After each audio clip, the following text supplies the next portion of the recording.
जय राम कृष्ण जय राम कृष्ण जय राम कृष्ण जय राम कृष्ण जय राम कृष्ण जय राम कृष्ण जय राम कृष्ण जय राम कृष्ण जय राम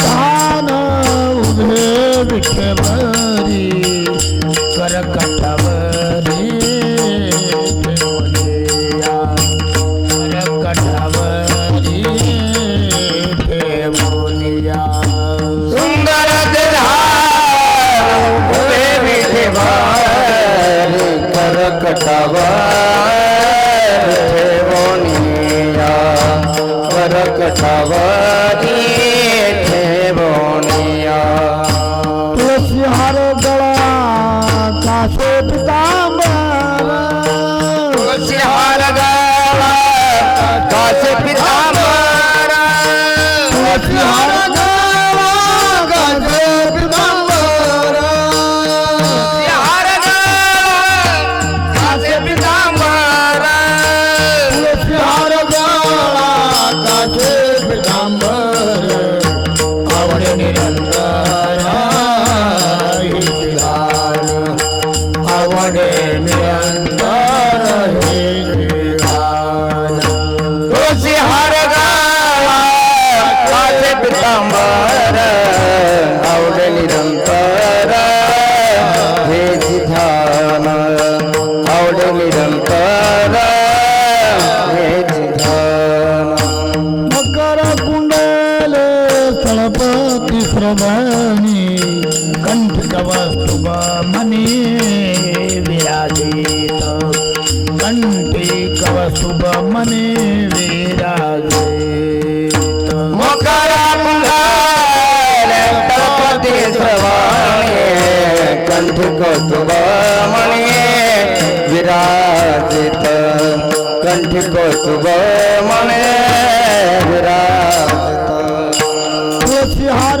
गळा कासे पितांबर तुळशी हार गळा कासे पितांबर तुळसी हार गळा कासे पितांबर तुळशी हार गळा कासे पितांबर तुळसी हार गळा कासे पितांबर आवडे निरंतर हे ध्यान आवडे निरंतर हे ध्यान तुळशी हार गळा कासे पितांबर आवडे निरंतर हे ध्यान आवडे निरंतर हे ध्यान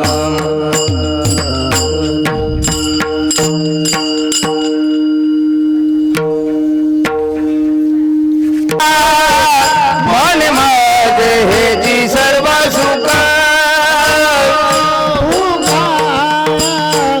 मन माझे हेची सर्व सुख तू का मन माझे हेची सर्व सुख मन माझे हे जी सर्व सुख मन माझे हे जी सर्व सुख श्रीमुख आवडीने पाहिलं श्रीमुख आवडीने आवडीने तुळसी हार गळा कासे पितांबर तुळसी हार गळा कासे पितांबर पाहिना त्रिमुख आवडीने पाहिना त्रिमुख आवडीने तुळसी हार गळा कासे पितांबर तुळसी हार गळा कासे पितांबर तुका मन माझे हेची सर्व सुख तुका मन माझे हेची सर्व सुख तुका मन माझे हेची सर्व सुख तुका मन माझे हेची सर्व सुख पाहिना श्रीमुख आवडीने पाहिना श्रीमुख आवडीने आवडीने तुळसी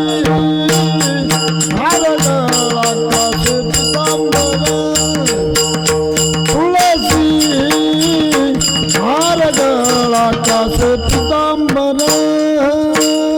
होईना सिंह आवडीने होईना सिंह आवडीने तुळसी हारगळा कासे पितांबर तुळसी हारगळा कासे पितांबर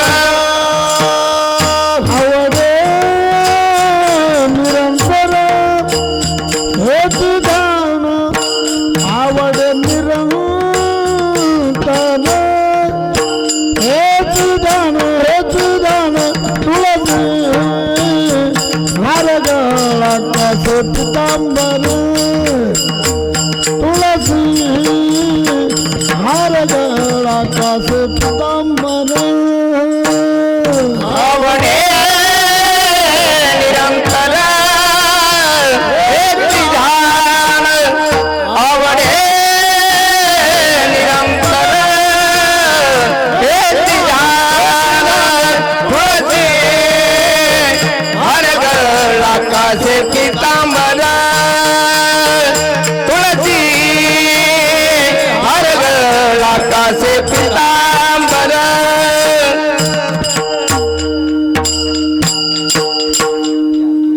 माझे डोळे झोडो तुझे मूर्ती सुधा माझे डोळे जडो तुझे मूर्ती आईचा पती सोयरिया रघुमाईच्या पती सोयरिया रघुमाईच्या पती सोयरिया सदा माझे डोळे झोडो तुझ्या मूर्ती सुधा माझे डोळे जडो तुझे मूर्ती माझे डोळे झोडो तुझे मूर्ती सदा माझे डोळे जडो तुझी मूर्ती माईच्या पती सोयरिया रघुमाईच्या पती सोयरिया रघुमाईच्या पती सोयरिया गोड तुझे रूप गोड तुझे नाम गोड तुझे रूपा गोड तुझे नाम तुझे रूप गोड तुझे नाम गोड तुझे रूपा गोड तुझे नाम माझा प्रेम सर्व काळ माझं प्रेम सर्व काळ माझं प्रेम सर्व काळ माऊली हाती भरली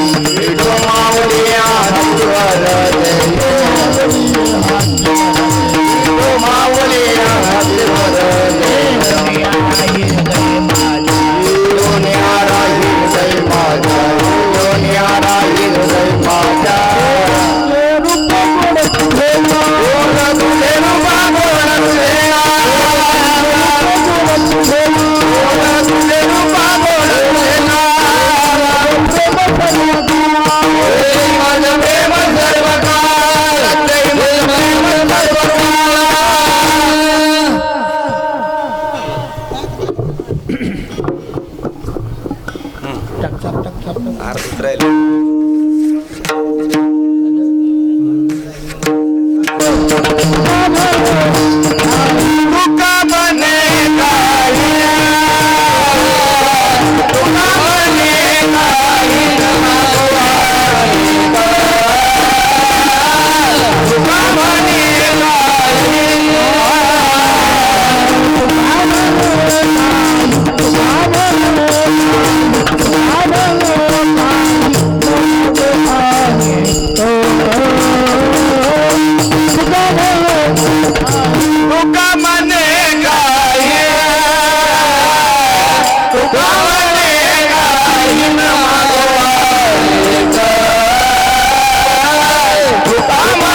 गोपाल कुमारी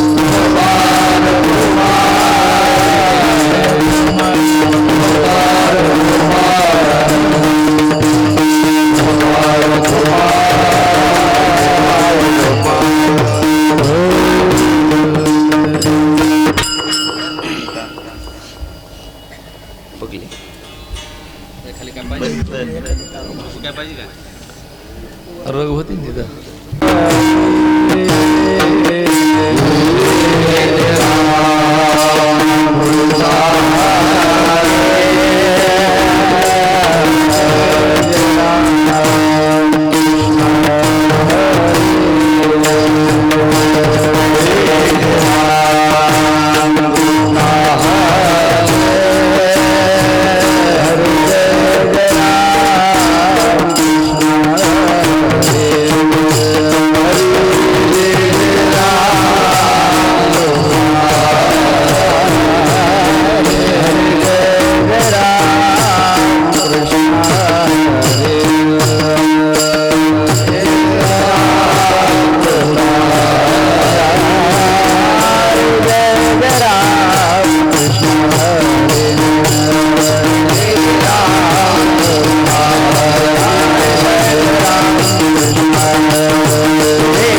रूप पाहता लोचनी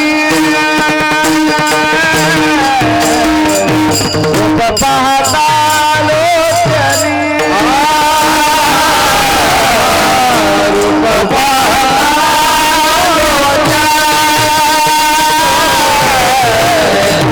रूप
गुरु भक्ति गुरु भक्ति स्वामी का गुरु भक्ति भक्ति पितृवचन सेवापति पितृवचन सेवापति पितृवचन सेवापति पितृवचन सेवापति पितृवचन सेवापति पितृवचन सेवापति स्वामी का गुरु भक्ति गुरु भक्ति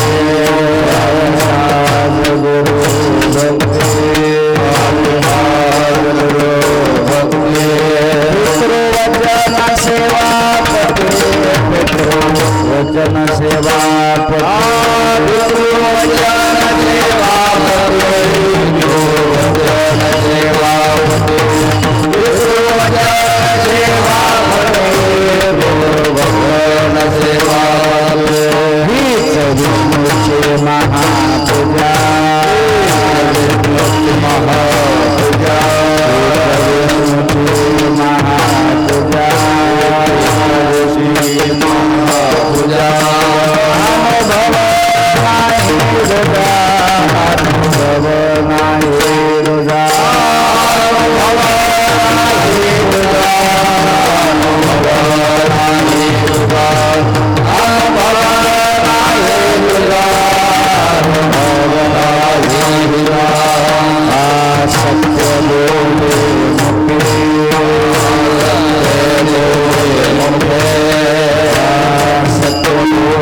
सत्य बोले मुखे दुखे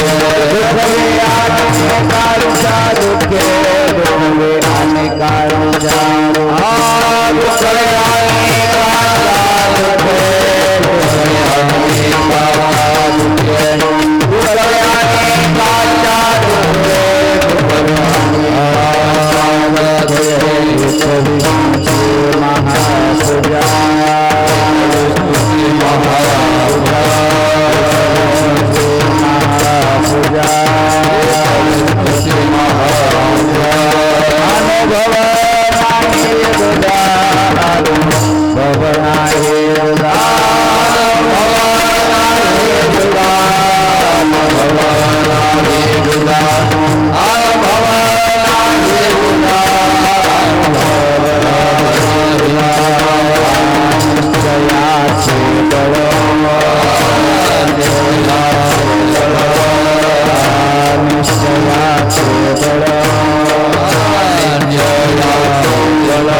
पुढं म्हणतील आणि ज्ञानेश्वर महाराज झेंडे त्यांना साथ देतील.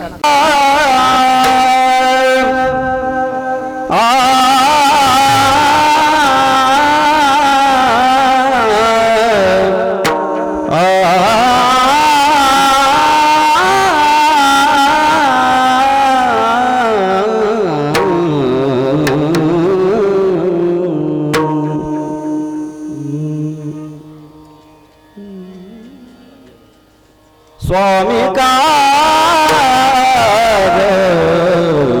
गुरु भय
त्याच्या माता पित्याला.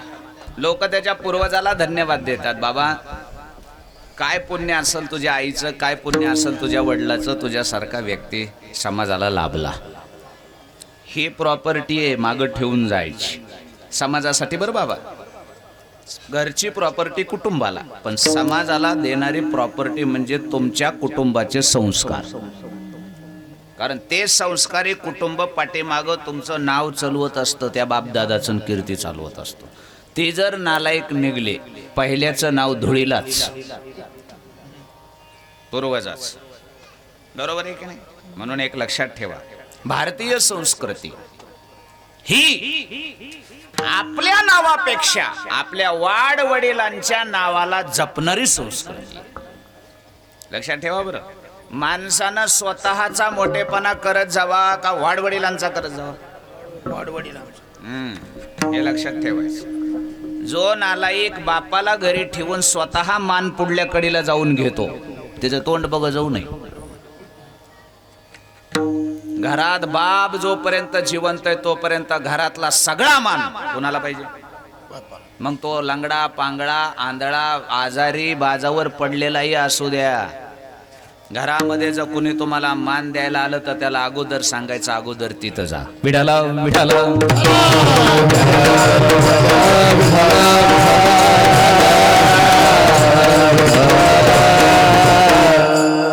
यानं काय होतं माहितीये तुम्हाला? यानं वाडवडिलांचं काय होतं? महत्व वाढतं. अहो तो कोबर आहे म्हणलेच, वाढवी महत्व वडिलांचे, वाढवी महत्व वडिलांचे, वाढवी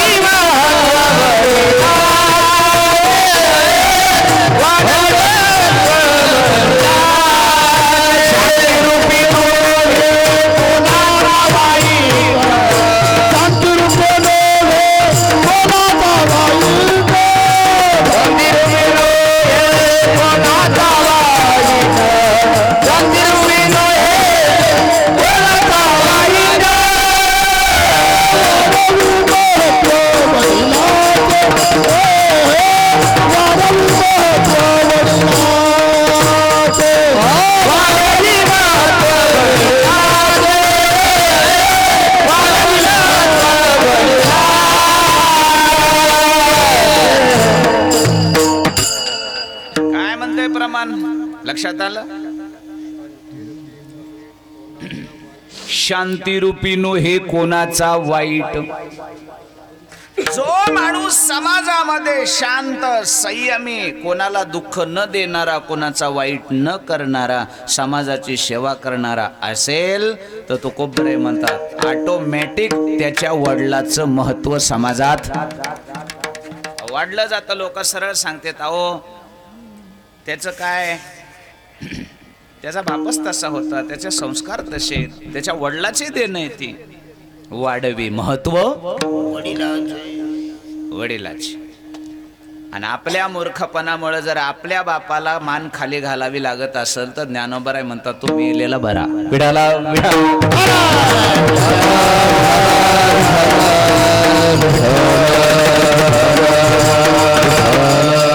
दोन्हीची जोड लागावी लागते. पिताही तसाच कर्तृत्ववान आणि पुत्रही तसाच जर लाभला तर मग काय बघायचं काम नाही महाराज. कधी कधी असं होतं, पित्यापेक्षाही वरचढ पुत्र निघतो. आलं लक्षामध्ये? लोक नाव घेतात, अहो बीज तैशी फळे येते तया, त्याचे वडील तसे होते, तो कसा निघणार आहे? असंच दुसरीकडे बी आहे. कोणी जर वाईट केलं का, त्याची काय चूक आहे? त्याचं खानदानच तसलंय. दोन्ही बाजू आहेत बरं. आणि एक लक्षात ठेवा, काही झालं तरी लोक खानदानच काढतात. खानदानच काढतात. त्याचं कारण आहे का? वाड वडिलांचा DNA आलेला आहे, त्याच्यात संस्कार आहेत, त्याचं नाव खानदान आहे. विडाला विडाला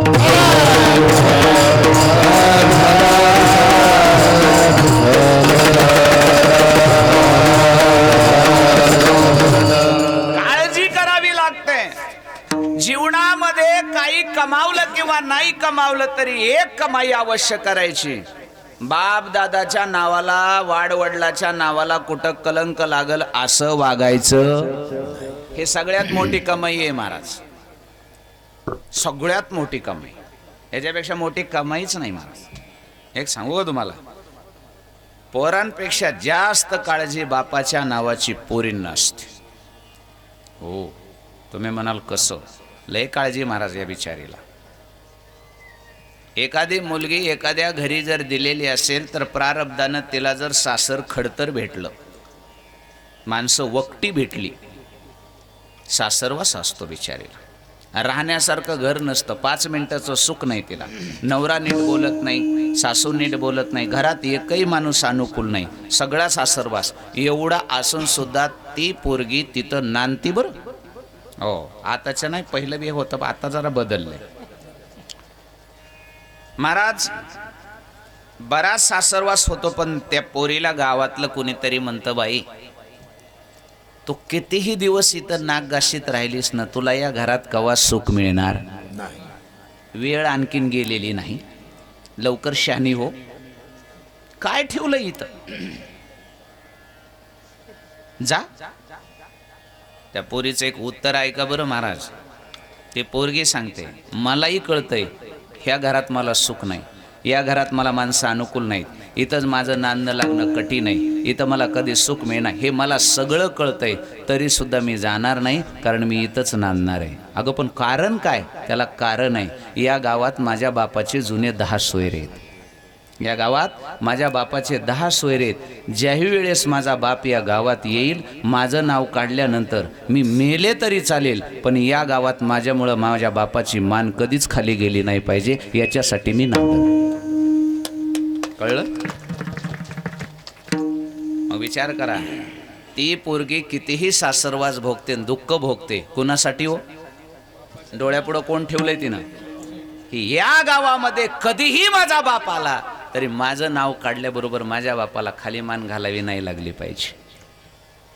मग मला दुःख झालं तरी चालेल, पण माझ्या बापाची मान ताट राहिली पाहिजे. याला म्हणतात वाढवी महत्व वडिलाचे. विडाला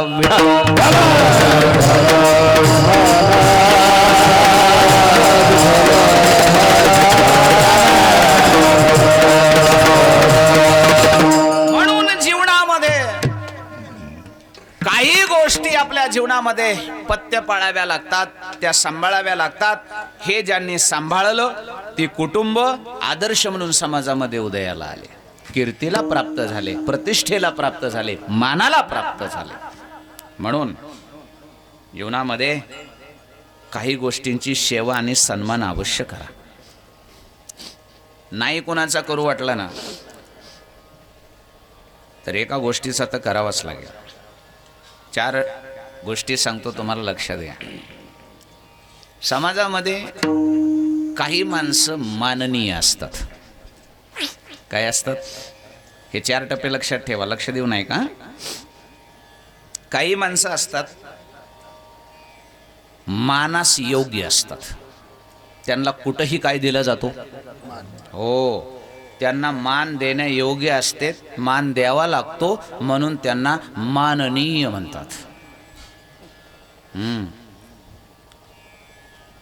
मग आता काय, मान कुणाला द्यावा लागतो हे तुम्हाला माहिती आहे. मान ही कुणालाही मिळत नाही ना, काहीतरी असल्याशिवाय तरी लोक मान कसं देते. लोक तुमच्या अंगी काहीतरी गुण असले पाहिजे तरच लोक मान देतील.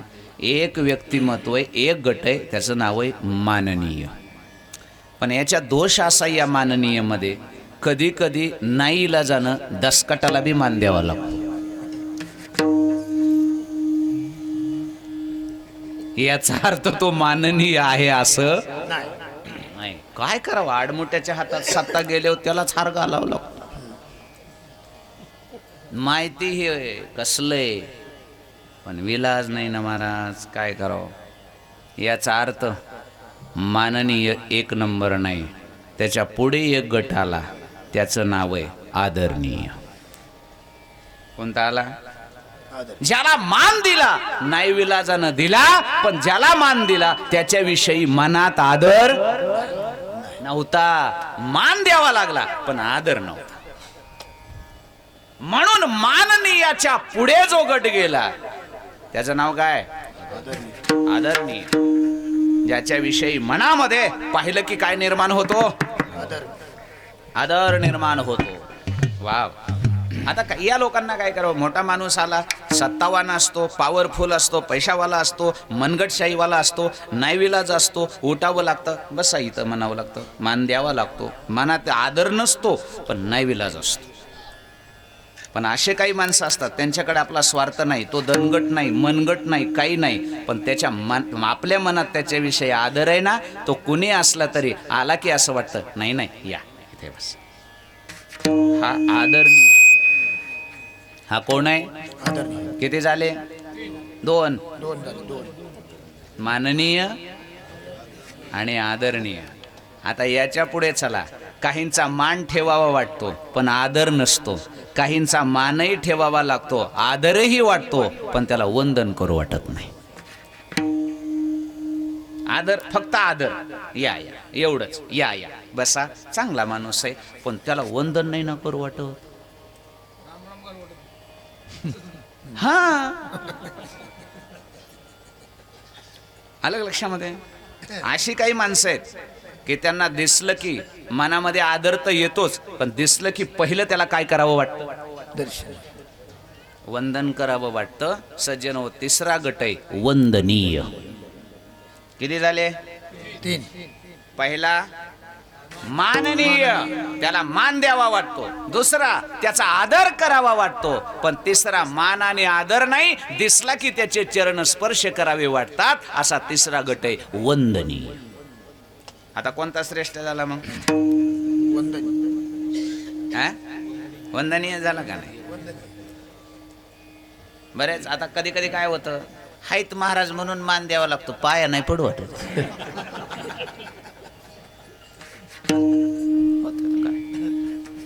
जाऊ द्या, महाराज आहेत कशाला आलेत आपलं, बसा.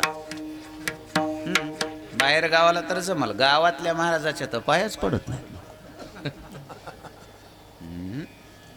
इथं जर टाकळीचे धापा चाले का कीर्तन झाले, सगळी डोंगरपट्टा केशव महाराजाच्या पाया पडाय. आमची धापास तिथंच बसणार, उठणार नाही. तुम्ही जर म्हणलात का नाही बाबा उठा की दर्शन घ्यायचं नाही का, तुमचे महाराज आहेत की म्हणून तो घ्यायचं नाही.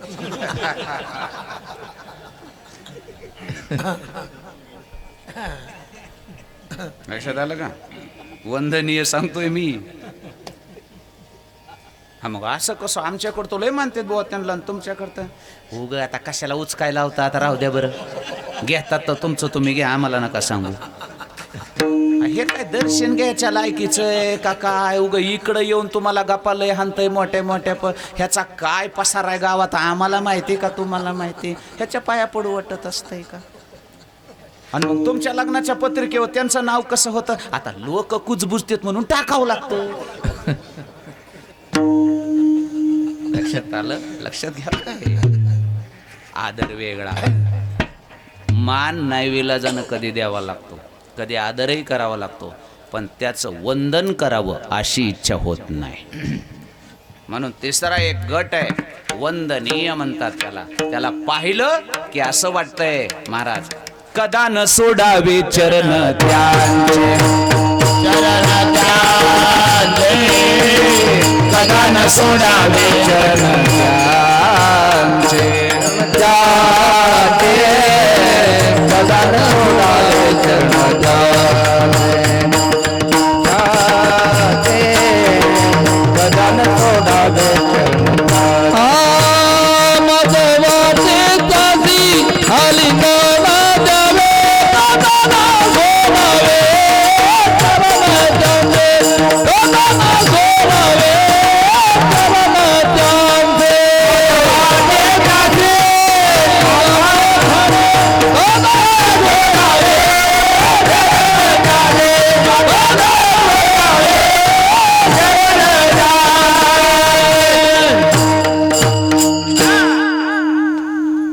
ठेप्याला मामा. हा कुठला गट आहे? वंदनीय. दिसलं की कदा न सोडावी. अहो ते अंतकरणात असतं, लोकांसाठी नसतं. आता माझे गुरुजी आहेत, हे कुलकर्णी सर आहेत तिथं बसलेले. कधी मला कुठेही भेटू द्या, मी त्यांना कधी दर्शन माझं कधी आणि घेऊ देत नाही, घेऊ देणारही नाही. मी अगोदर पहिलं उतरलो, कुठेही भेट होऊ द्या, अगोदर त्यांचं दर्शन घेतो. त्याचं कारण काय, माझ्या मनात त्यांच्याविषयी आदर, नुसता आदर नाही, आदर नाही, आदर वेगळा. त्यांना पाहिलं की चरण स्पर्श करावं वाटतं, याला वंदनीय व्यक्तिमत्व म्हणतात. विडाला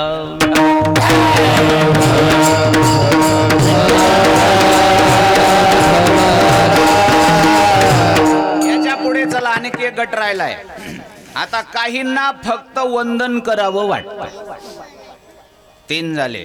पण आता लास्ट एक असा गट आहे, नुसतं वंदन नाही, त्यांच्या चरणाची पूजा करावी वाटते. काय करावी वाटते? प्राक्षलन करून, पूजा करून तीर्थ घ्यावं वाटतं, कारण त्यांचे चरण तीर्थ पूजा करण्याच्या योग्य असं 4थं व्यक्तिमत्व आहे, त्याला म्हणायचं पूजनीय. आता झाले 4 बाबा. नंबर 1 माननीय, नंबर 2 आदरणीय, नंबर 3 वंदनीय आणि नंबर 4 पूजनीय. आता कोणतं बरं आहे, श्रेष्ठ कोणतं झालं सगळ्यात? राईट, पूजनीय. याच्यापेक्षा श्रेष्ठ चरण जगात कुठलं नाही. अरे ज्या चरणाची पूजा देवाला सुद्धा करावी वाटते, माणसाला करावी वाटेल याच्यात वाद नाही, देवाला सुद्धा, ज्या चरणाला नुसतं वंदन नाही, नुसतं असं नाही, एवढे व भागत नाही, त्या चरणाची पूजा करावी वाटते आणि त्याचं तीर्थ घ्यावं वाटतं, असं 4थं चरण आहे. त्या व्यक्तिमत्वाचं नाव आहे पूजनीय. विडाला विडाला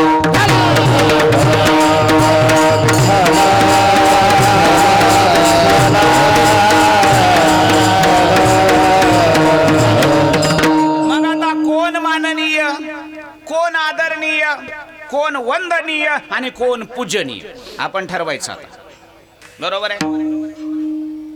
आता कोणी माननीय असले तर आदरणीय नाहीत, कोणी आदरणीय असले तर वंदनीय नाहीत, आणि पहिले तिन्ही असले तर पूजनीय नाहीत. पूजनीय नाहीत. पूजनीय का नाहीत त्याचं कारण आहे का? पाय कोणाचे पूजायचे नसते, ज्याचं आचरण शुद्ध त्याचे चरण धुवावे लागतात. कोणाचे चरण धुत बस जाऊ नका, नाद लागलेत आपल्याला, सवय लागलेला तर उगो काय येड्याचा बाजार नाही, चूक आहे ते. खरं सांगू का, ज्याच्या चरणात तुमच्या घराचे, तुमच्या जागेचे दोष घालवण्याची ताकद आहे, त्याचेच चरण पूजा. त्याच्या चरणानं तुमच्यातले दोष घालवायची ताकद नसल, फक्त वंदन करा. विडाला विडाला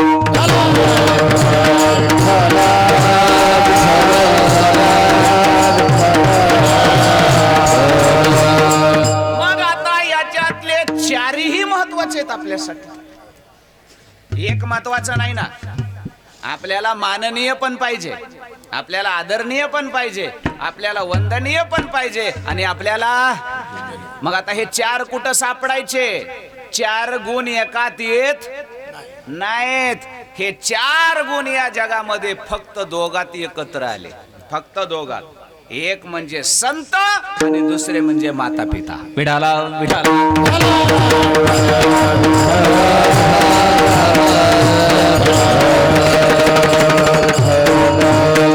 या जगामध्ये मान द्यायचा असेल तर पहिला मान माणसानं कुणाला द्यावा?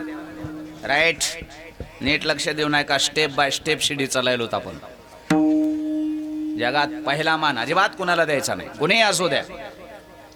पहिलं माननीय व्यक्तिमत्व आपल्या नजरेमध्ये कोण? मान त्यांनाच. मगाशी सांगितलं मी, बाप जिवंत असताना पोरानं कुठलाच मान घ्यायचा घेऊ नये त्याने, तो बापाचा अपमान आहे. मान बापाला.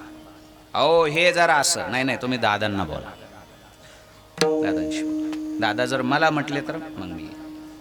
मान माननीय माता पिताच. पुढे चला, आदर जर कुणाचा पहिला जगात करायचा असेल, जगाचा करा, पण पहिला आदर कुणाचा? माता पित्याचा, नंतर बाकीच्याचे आदर. माननीय सुद्धा तेच, आदरणीय सुद्धा तेच. याच्या पुढे चला, सकाळी उठल्या उठल्या पहिलं वंदन देवाला सुद्धा नका करू, काही अडचण येत नाही. पहिलं वंदन, कारण जगात वंदन करण्या योग्य वंदनीय देवाला सुद्धा जर आई वडील असेल तर आपण माणसं होत. विडाला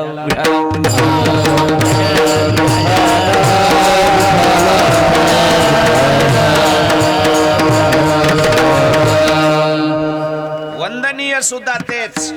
आणि राहिलं शेवटचं, पूजनीय या जगामध्ये कोण असेल?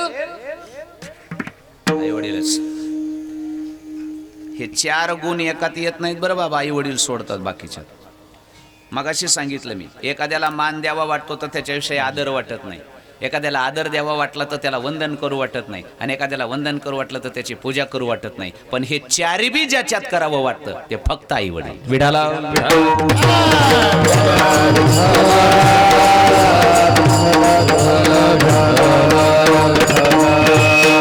आणि हे ज्याला कळालं, हे ज्याला कळालं. आणि एक सांगू का, इथं जर तुम्ही नतमस्तक होत असाल इथं, तर देव तुमच्यावर रुसत.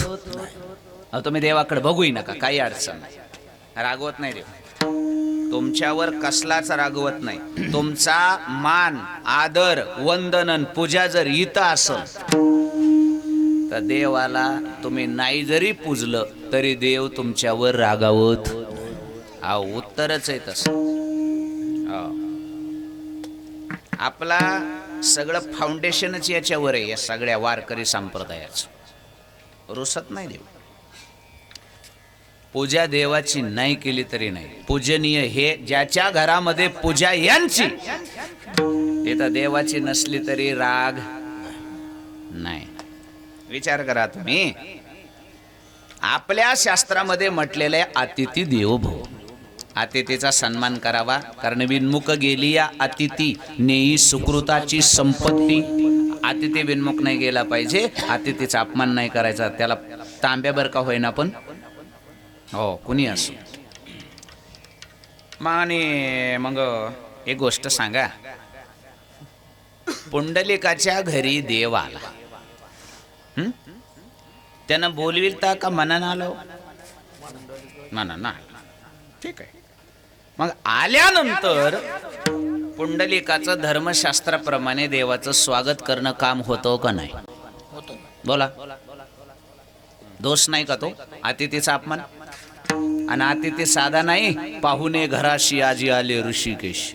साधा पाहुणा नाही तो. साधा पाहुणा यायचा असला तर आपण किती उठा ठेवी करतो महाराज. आणि इथं पाहुणा कोण आहे? देव आलाय. विचार करा, देव येतो. तुम्हाला सगळ्यांना माहिती, मला ओझरतं सांगायचंय. देव आला तरी पुंडलिक साधं देवा आलास का? कधी आलास? एका शब्दानं तरी बोलावं की देवाशी.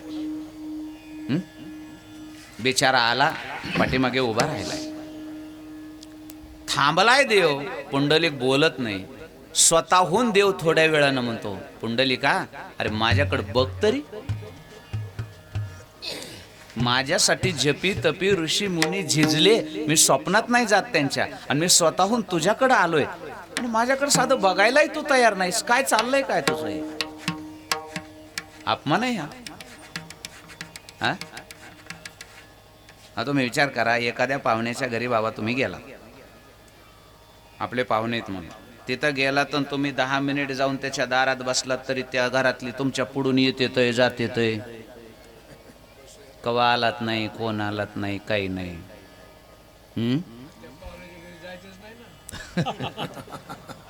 म्हणजे त्याच्या पुढं का अगोदर? श्यान नंतर आहे का नाही? व्यवहार आहे का नाही हा? जिथं आपला आदर होणार नाही, जिथं आपला सन्मान होणार नाही, तिथं तुम्हाला पुन्हा जायची इच्छा होईल का? खरं आहे ना? बरं ठीक आहे. बरं तिथं 10-15 मिनिटं नाही बोलल्यावर तुम्ही तिथंच तटून बसताल का उठून निघताल? नाही असं नाहीत का म्हणायचं 10-15 मिनिटं काम झाले बोलतील म्हणून. अशा अपेक्षेनं बसाल तुम्ही? निघून या. देवाला विचारलं संत मंडळीनी, काय देवा तुम्ही तुझ्या मोठेपणाला विसरून गेलास? अरे तू देव आहेस, तुझ्या मोठेपणाला तरी जरा तुझी लाज राख ना. अरे या पुंडलिकानं तुझा धडधडीत अपमान केलाय आणि निर्लज्जासारखा तू तिथंच उभा आहेस, राग राग निघून बी नाहीस गेलास. आणि एक दिवस नाही ना उभा, हा? एक दिवस तरी उभा आहे का? योगे 28. विचार करा की तुम्ही. संत मंडळी पुंडलिकाला भांडले, का रे पुंडल्या मातलासी, कारे पुंड्या मातलासी, कारे पुंड्या मातलासी, कारे पुंड्या मातलासी, उभे केलं विठ्ठलाचं, उभे केलं विठ्ठलाचं, ऐसा कैसा रे तू गेलो, ऐसा कैसा रे तू गेलो, उभे केले विठ्ठलाचे, उभे केले विठ्ठलाचे, ऐसा कैसा तुझीचा, ऐसा कैसा तुझीचा. संत मंडळी पुंडलिकाला भांडले. अरे पुंडलिका, काही लाज तुला? एवढा उतलास मातलास, अरे देव आहे तो, याचा अपमान. का रे पुंडल्या मातलाशी, उभे केले विठ्ठलाशी, त्याचा काही आदर मान? पुंडलिका म्हणला जावा, मला नाही करायचं. मग देव म्हणले चला याला नाही बोलायचं, देवाला तर विचारू, तुला बी कशी लाज नाही? त्याला तर नाही अक्कल, त्यानं तर केला तुझा अपमान. आपण तू तरी तुझा मोठेपणा सांभाळणं, स्वतःच्या हातानं स्वतःची किंमत कमी कमी काही घ्यायला लागला तू देवा. राग राग जाय की माघारी. देव म्हणला का जाऊ राग राग, मला रागच आला नाही. संत मंडळी वारकरी मंडळी म्हणले तुला राग कसा आला नाही? हा, तुझा अपमान केलाय त्यानं, मग राग का आला नाही? उलट देव घरला आल्याबरोबर तर काय करावं लागतं? देव घरा आला भक्ती सन्माने पूजिला. देव घरला आल्याबरोबर देवाची भक्ती सन्मानानं काय करावी लागते?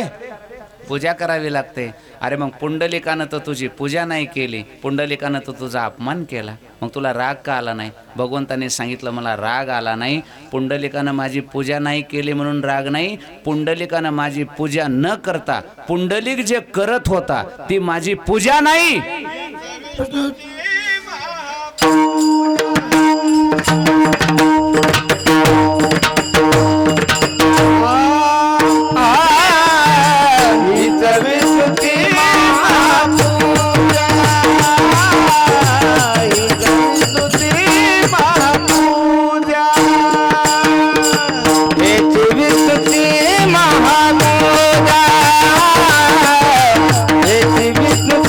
महापूजा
त्याच्यासाठी लक्ष देऊन चिंता नाही करावं लागतं.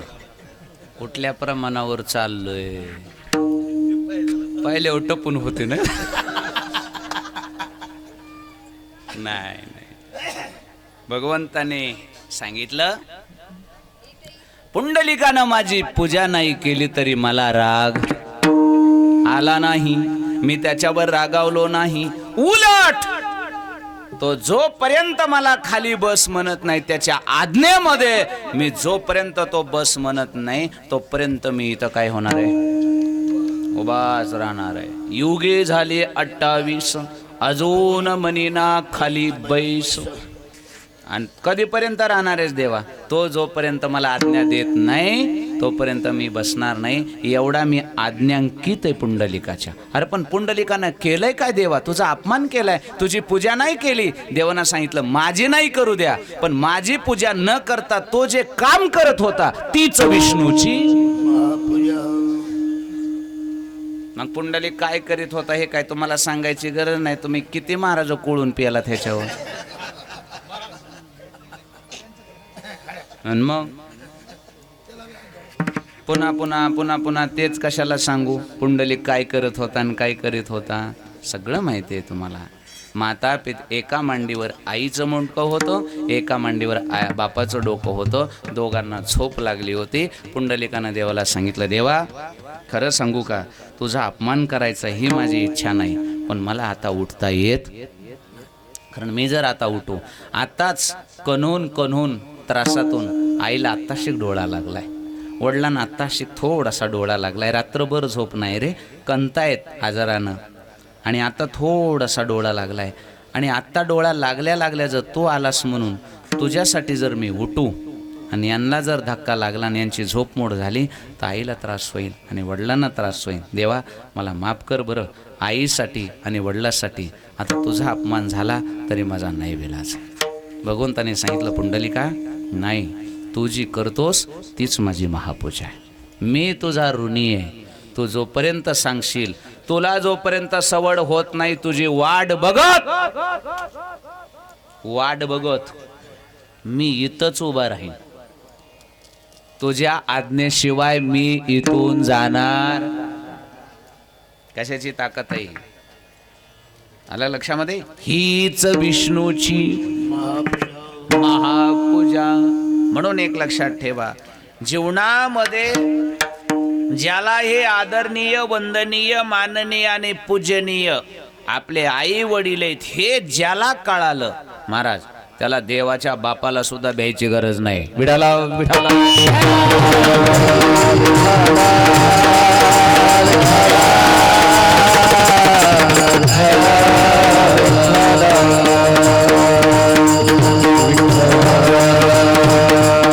आणि म्हणून ज्याचा त्याचा धर्म ज्यानं त्यानं सांभाळला.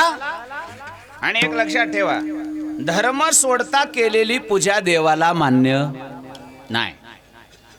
धर्माच्या चौकटीत बसून कामं करायची ती देवाला मान्य आहेत.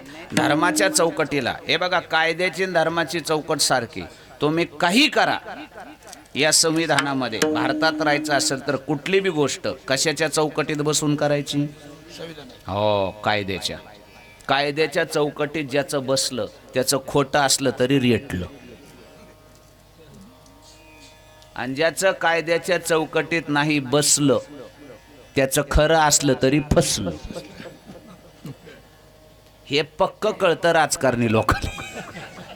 काही बी चौकटीत बसवित महाराज, मेळच लागू देत नाहीत. आपला नुसता धुलाय. होय सत्यनारायण देवा, खरंय का नाही? कोणी बी आणून फिरून पण कुठं बसवितात तुम्ही? चौकटी हाय का टाप कोणाची बोलाय? बरं बोलाय जावा तर कागदी गोड दाखवित हे बघा, चौकटीत बसविलंय. लक्षात आलं? धर्माची चौकट आणि कायद्याची चौकट लक्षात घ्या बरं. धर्मात बसलं पाहिजे, आणि ज्यानं त्यानं ज्याचा त्याचा धर्म पाळला, माणसं म्हणते चूक त्याची नाही, त्यानं त्याची ड्युटी बजावली आहे. विठाला विठाला.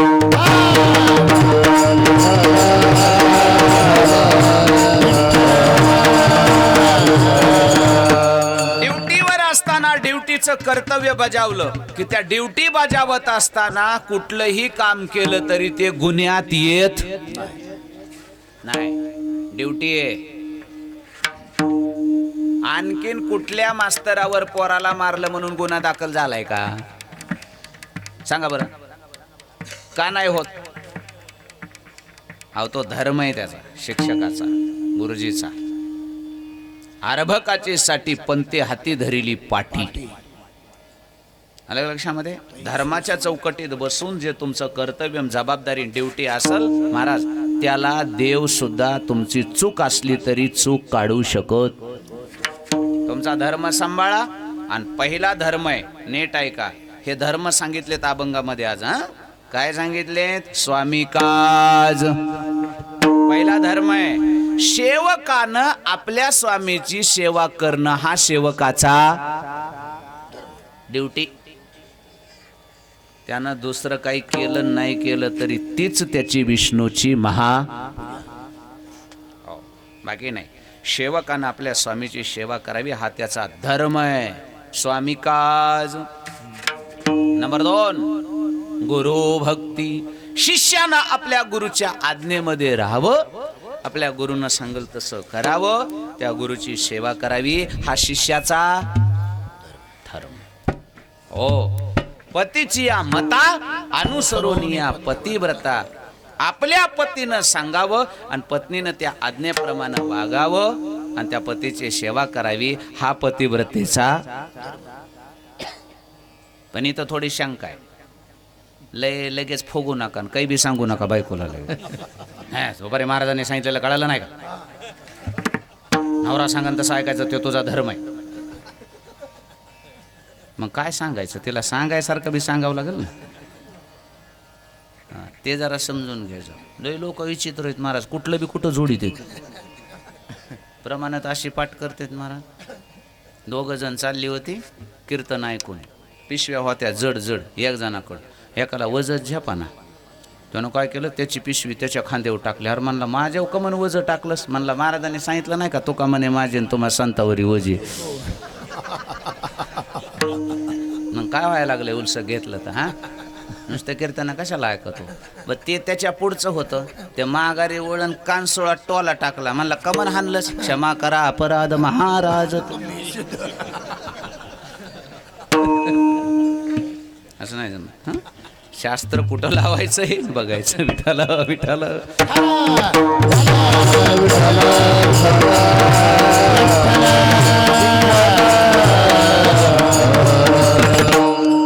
स्वामीची सेवा करणं सेवकाचा धर्म, गुरुची सेवा करणं शिष्याचा धर्म, पतीची सेवा करणं पत्नीचा धर्म आणि पित्याचं वचन पाळणं हा पुत्राचा धर्म.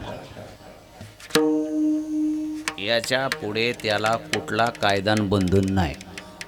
मग त्या पित्यानं कुठलीही आज्ञा दिली तरी त्यानं डोकं लावायचं नाही. पित्याची आज्ञा पाळल त्याला पाप नाही. आज्ञा चुकीची असली तरी नाही. याच्या पुढे काय सांगू आता? तुम्ही म्हणाल असं कसं? बापानं काही सांगितलं तरी करायचं का? हो, करायचं. अरे एका बापानं पोराला सांगितलं माईचं शिर उडव. काय सांगितलं? चांगली आज्ञा आहे काही? काय सांगितलं? आईचं शिर उडव, माझी आज्ञा आहे. बाप आहे मी तुझा, तू माझा पुत्र आहेस, तुझा धर्म आहे पित्याची आज्ञा पाळणं. मी आज्ञा देतोय, उडव तुझ्या माईचं शिर. उडवेल असतं का तुमच्यासारखा इथल्या कोणी पोरानं एखाद्या माणसानं? त्यानं पहिलं म्हातारं जोडपिलं असतं. डोकं पागल झालं का तुझं?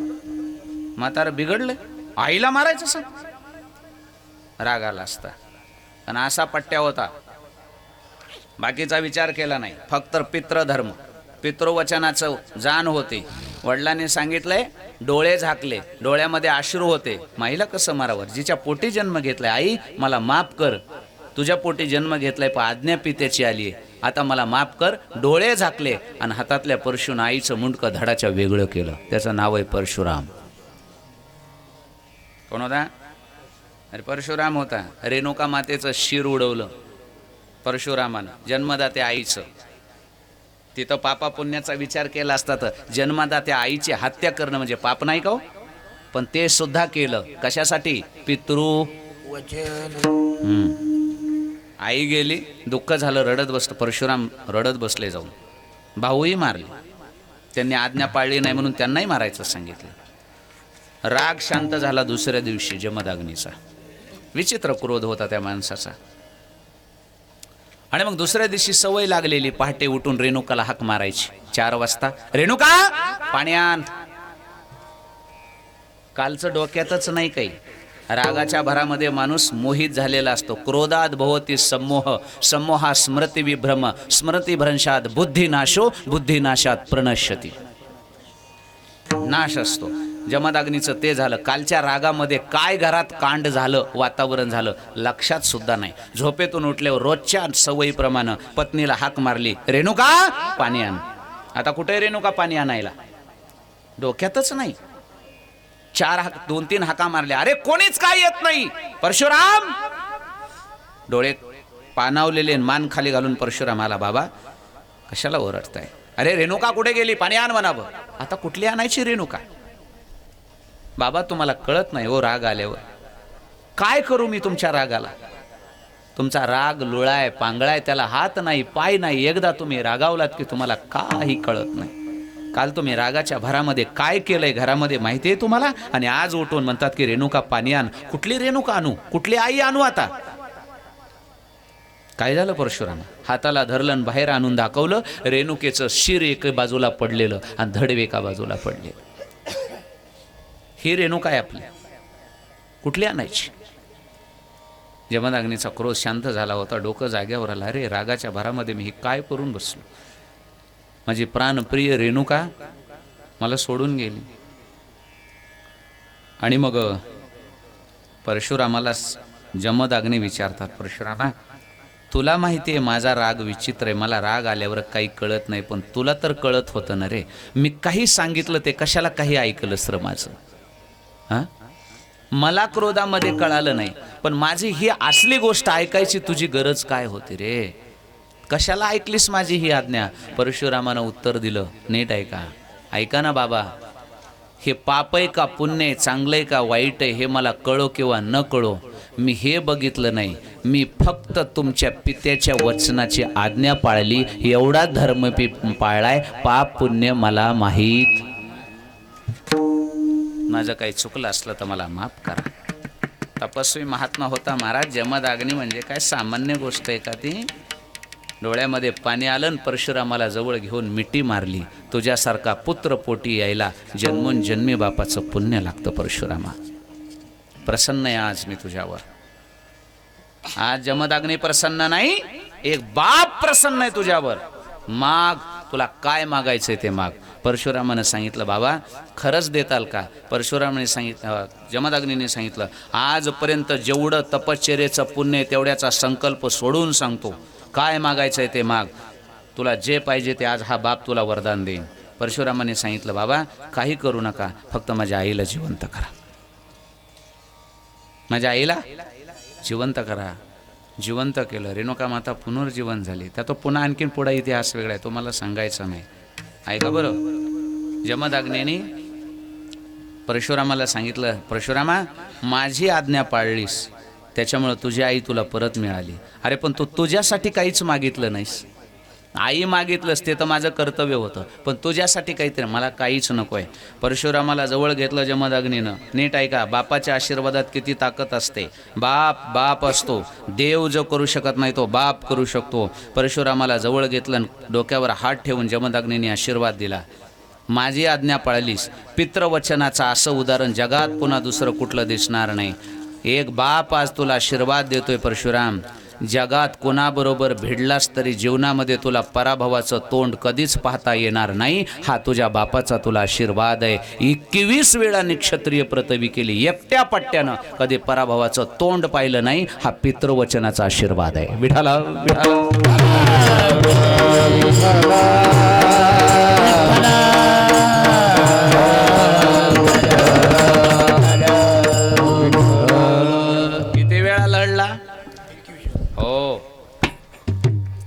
विचार करा, एकदाही पराभव, अपयशच नाही. कुणाचा आशीर्वाद?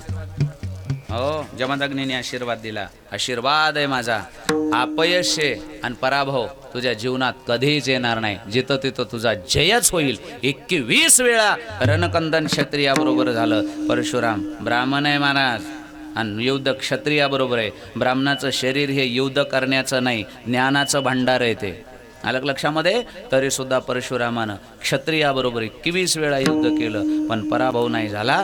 पितृवचनाचा आशीर्वाद आहे. म्हणून स्वामी काज गुरुभक्ती पितृवचन सेवापती हीच विष्णूची महापूजा. अनुभव नाही तुझा विढोबार होमाय. गोपाल कुमारी गोपाल कुमारी गोपाल कुमारी गोपाल कुमारी गोपाल कुमारी गोपाल कुमारी.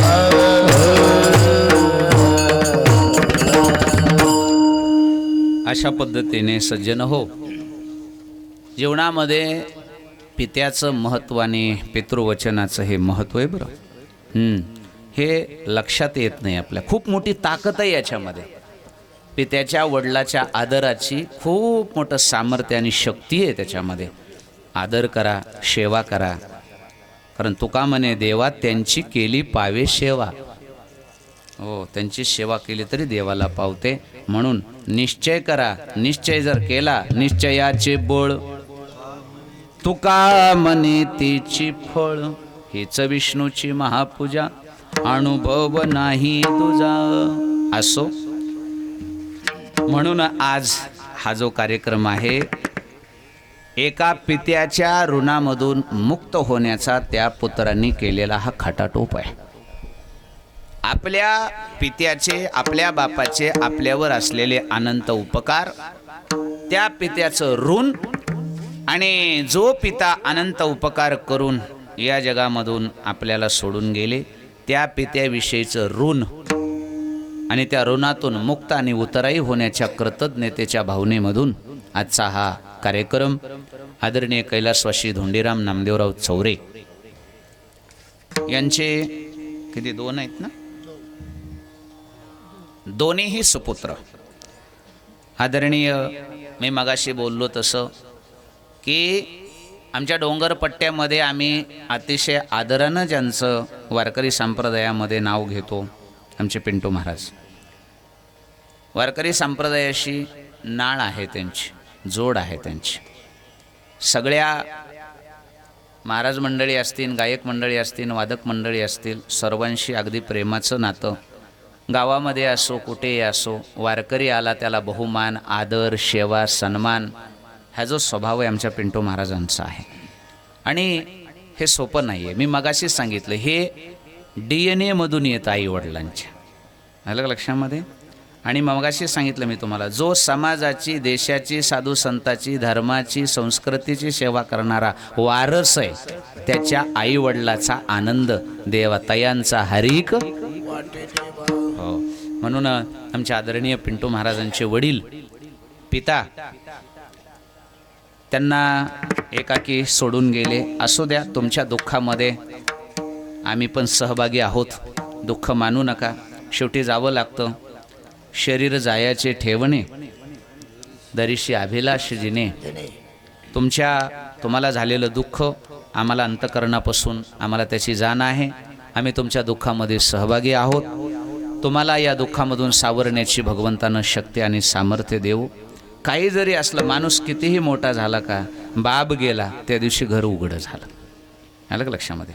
केवढाही जगाचा मालकही असू द्या, पण त्याच्या घरावरचं छत्र त्या दिवशी गेलं, बाप गेला त्या दिवशी. कसलाही असू द्या बरं महाराज, मी मगाशीच सांगितलं, मोडका तोडका, आंधळा पांगळा, घरी पडलेला, पडून दारात बाजावर जरी पडलेला जरी बाप असला, पण ज्या घराच्या दारात बाप आहे त्या घराकडे कोणाची हिंमत होत नाही बरं डोळा उचलून बघा. वजूर असतो, दरारा असतो त्या घरावर. कुणाचा?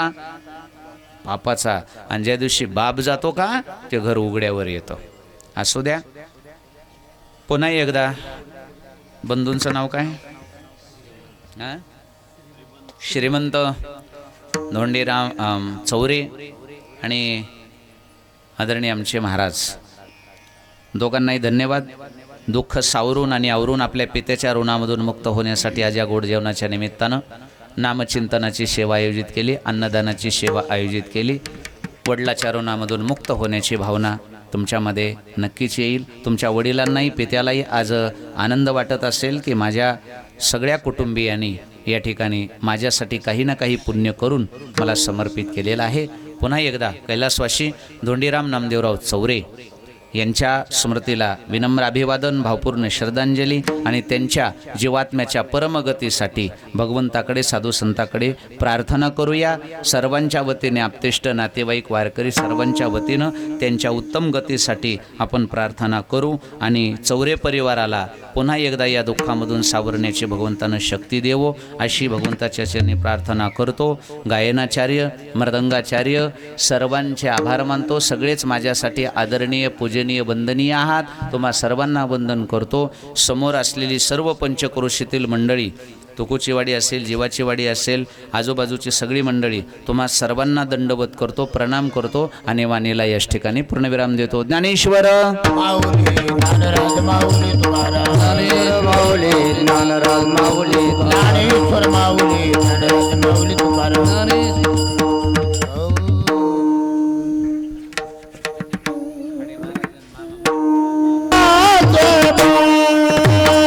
नित्याच बाळ, नित्याच बाळ, नित्याच बाळ, नित्याच बाळ, नित्याच बाळ, नित्याच बाळ,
मस्तक डोले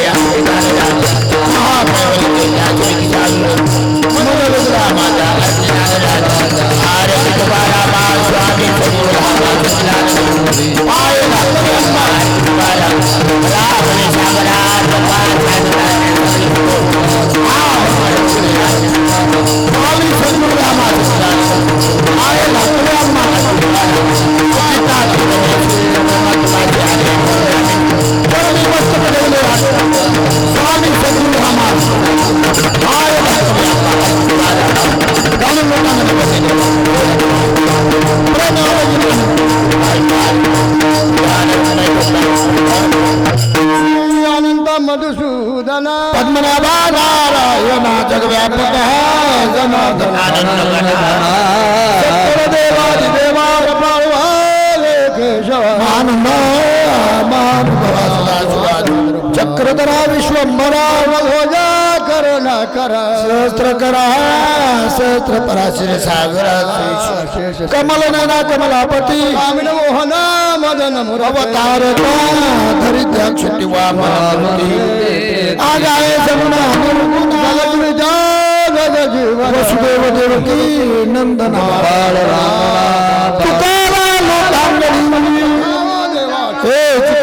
विनमनी भवनी सोरे सतो देवादिदेवा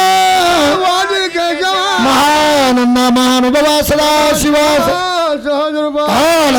पुंडली कवरदे हरि विठ्ठल श्री ज्ञानदेव तुकाराम मागणे ते एक तुझ प्रती आहे पाय संता